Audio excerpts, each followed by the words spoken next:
Imagine this. You're 6 years old, you're playing outside, enjoying life, eating bugs or something, then poof, you're in hell.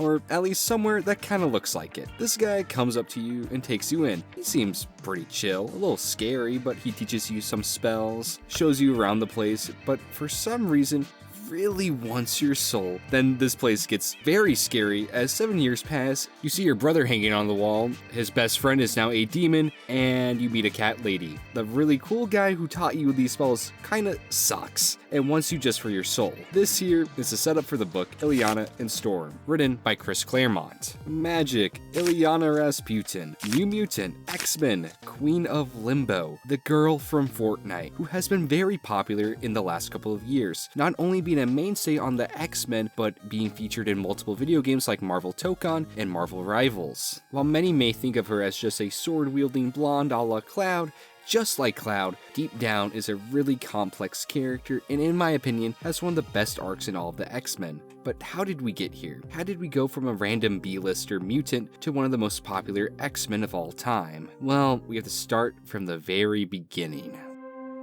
As I mentioned at the start of the video, at the age of 6, Illyana was plucked from her home and entered Limbo for the first time, and we're introduced to the villain Belasco, offering her unconditional love like nobody else, as long as she'll be his consort, and offer her soul so he can use her powers to unleash the Elder Gods. Yeah, this guy fucking sucks. But shortly after, the X-Men would soon follow Magik and enter Limbo, but immediately they're separated, completely lost in a whole other realm. As they figure out how to navigate this realm, each of the X-Men would bump into one another, but something was wrong, as the X-Men soon realized that Limbo is not like their realm. As it being placed in between realms, time didn't work normally. Rather, it was non-linear. These X-Men were not the same ones who walked in there, as these ones were in here for 7 years. These are the X-Men who managed to get Illyana out of Limbo, but they themselves were stuck there, corrupted even worse, old. As they run into this version of Storm, who helps Illyana and the X-Men escape Limbo, but at the very last second, during her incantation, the demon Belasco snatches Illyana before they can escape. It's pretty obvious what Claremont is trying to allude to here in her origin. It's a pretty overt allegory to grooming and CSA.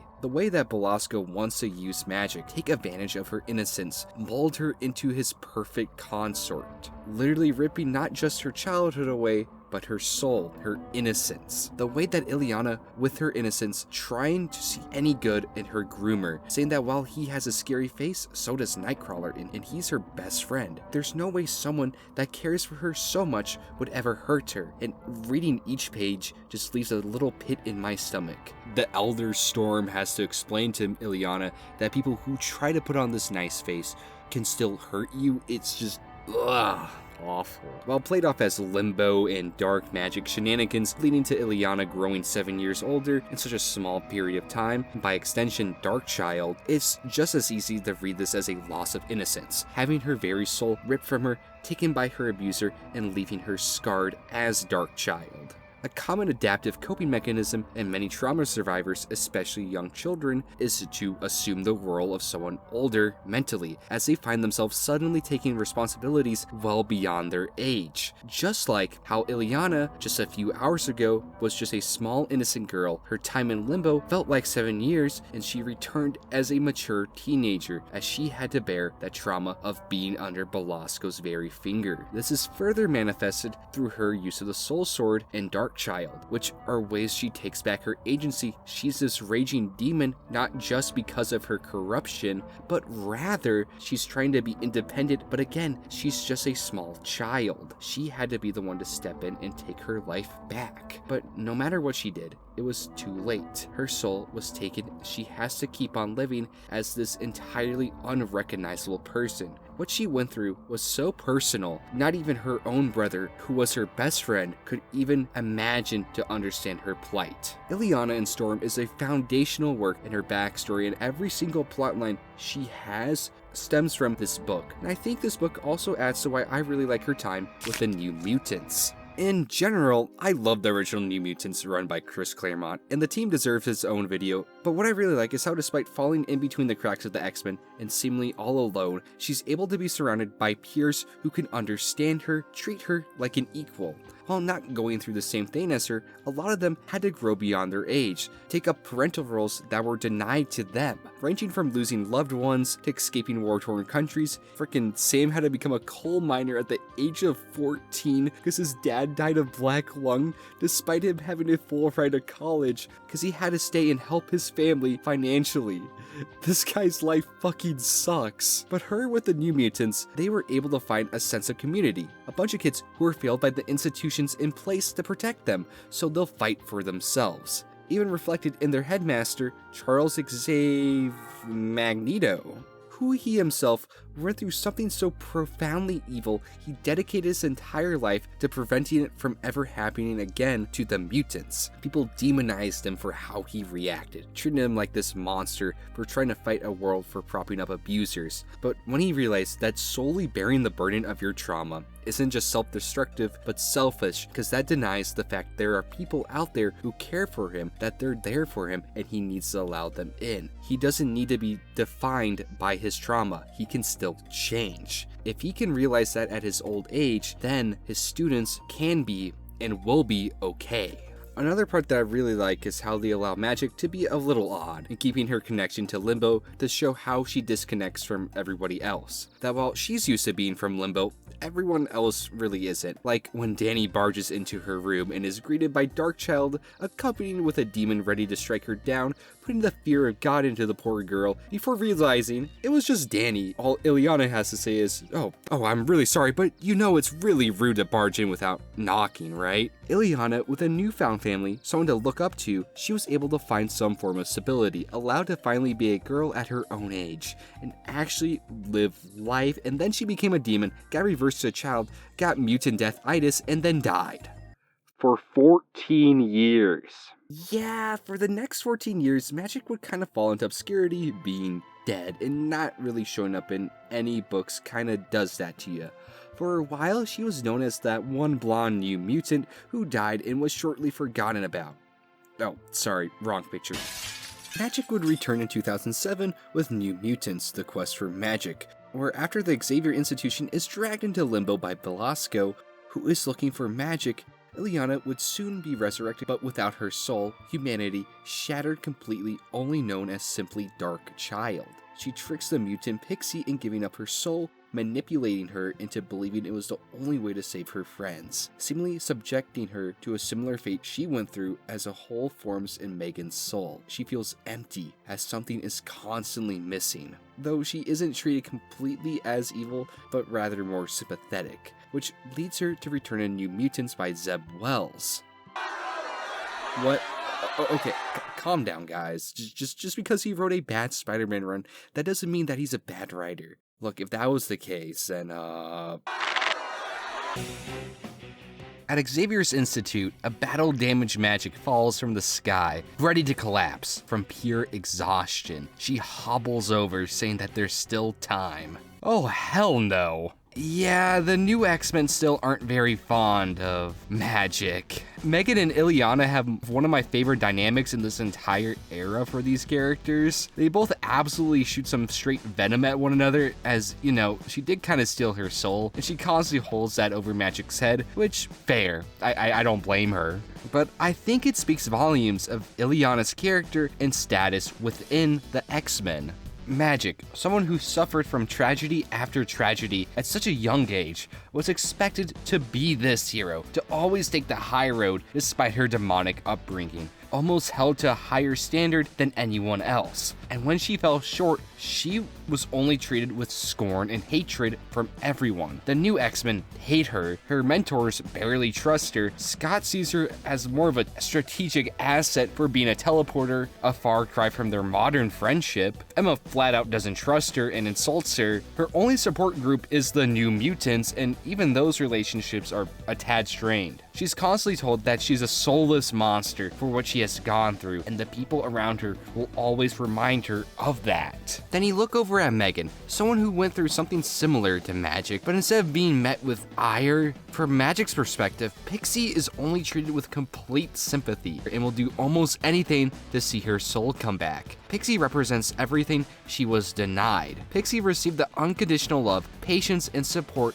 from the X-Men that Illyana had to fight tooth and nail just to earn fractions of. And you can see how much of her death in Limbo has affected her. No longer she's the upbeat girl she was in the original New Mutants run. She's more macabre, making references to the fates that her team will soon meet, and generally eager to cut down anyone who stands in her way. But that doesn't mean she's not without compassion. After seeing a poor girl fall victim to one of Legion's personalities, she pulls Karma aside, handing her the soul sword, telling her one thing: it'll be their little secret. I think this is a key part of her character, her disconnect with everyone else around her after everything she experienced. So of course, someone from the outside looking in, seeing her lash out in such a manner would rub them the wrong way. By the end of the New Mutants run, it was revealed that Magik was the one scheming behind everything. She didn't come from the future to stop it from unfolding, rather to see it unfold and take advantage of it. Megan's soul, reforming the New Mutants,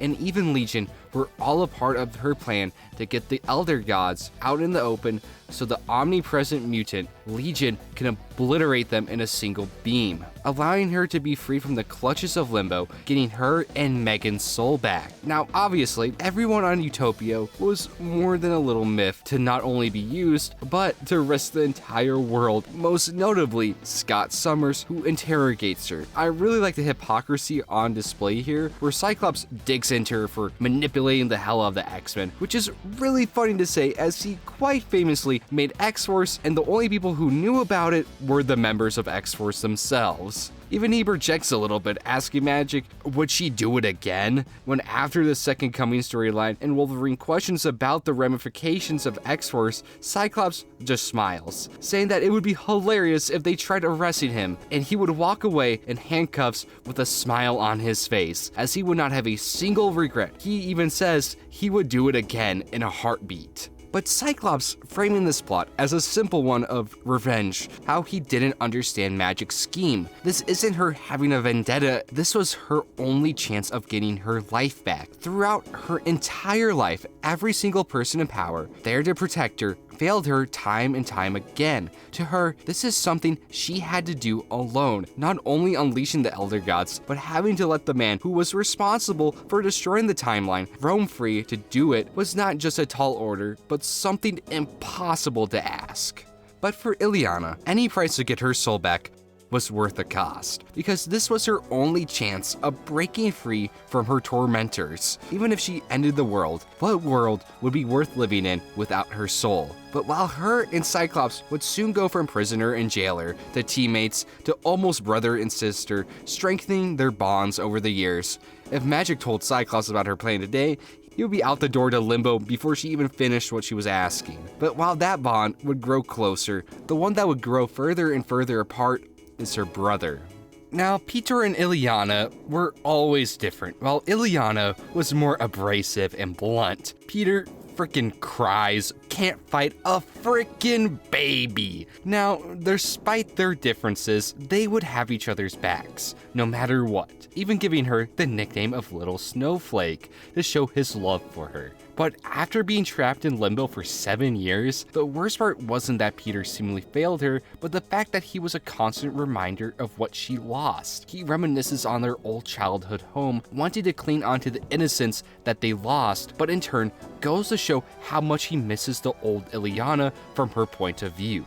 Or how he curses the fact that they're both mutants and how to take up the roles as X-Men, and he believes that is what took their chance of ever living a normal life away. But again, for Illyana, being an X-Men is how she was able to get her sense of normalcy back.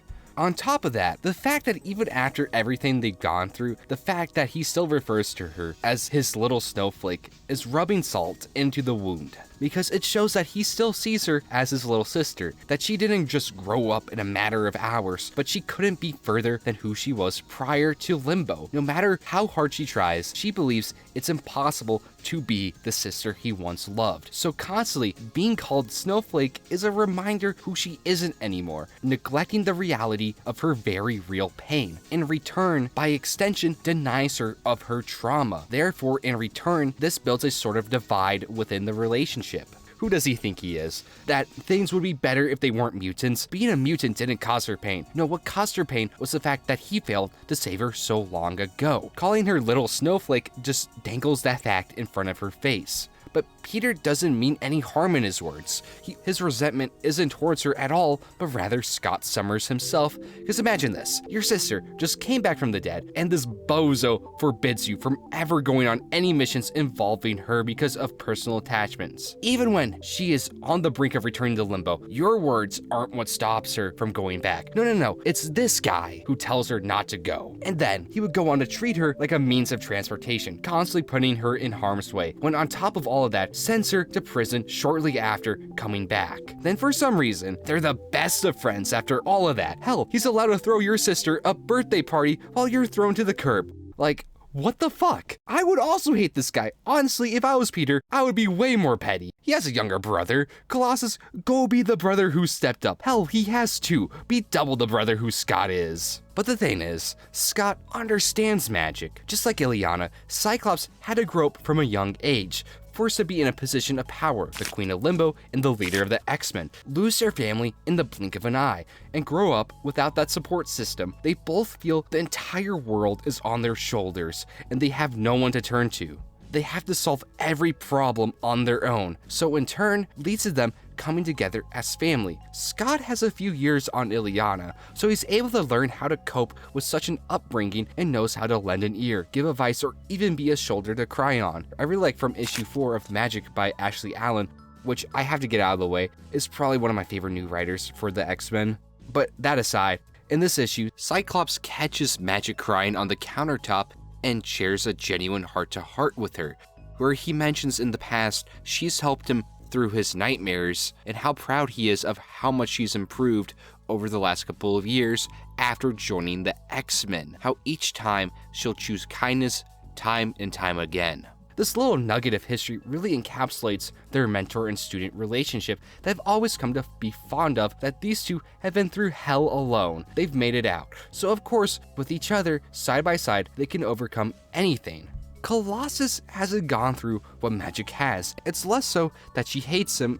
No, that's far from the truth. In fact, the truth is that she hates Darkchild and by extension herself more than anyone else. Illyana, for her entire adolescence, was rejected by everyone around her, told that she is a demon, a monster, incapable of compassion, and blames Limbo, therefore her trauma, on it. But deep down, Magik is still a compassionate soul. She's simply jaded and she wants to be seen as a hero, a human, a little snowflake, even if she herself can't admit it. So she believes that because of her trauma, she'll never be seen as completely whole as a person, because her innocence was taken away by her abuser. So in an attempt to preserve her innocence, she compartmentalized all her negative emotions, thoughts, and trauma onto one being known as Darkchild. This here is called a dissociative defense mechanism. When the mind is fragmented and constantly overwhelmed by one's own trauma, the mind will find ways to disconnect itself from its own memories and identity to find a sense of stability, almost like an emergency brake so it can recover. This can come up in a form of a separate identity, another personality that takes over and can allow the mind to do day-to-day tasks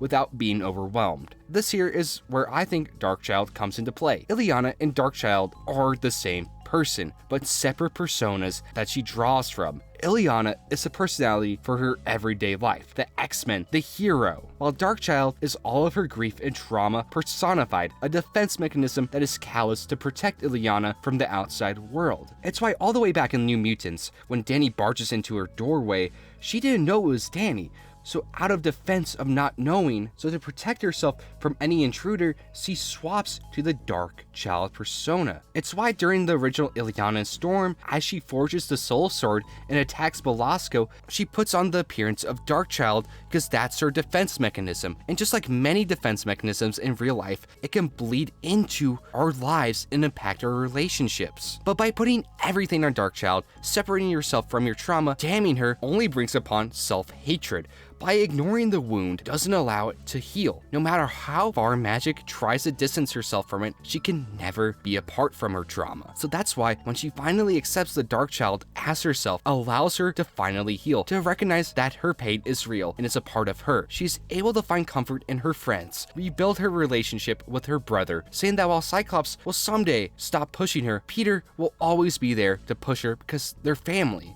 Man, Colossus is such a cool character when he's not flirting with his little sister's best friend. I think that's why she's such a popular character. In a world where so many characters have had their biggest arcs already concluded years before, or just straight up reset because of editorial, being able to see a character be allowed learn how to interact with her past trauma and better herself is something truly to admire. She's one of the few X-Men characters to truly be able to carry a solo book, because she works so well as an individual character, which makes this book all the more awful.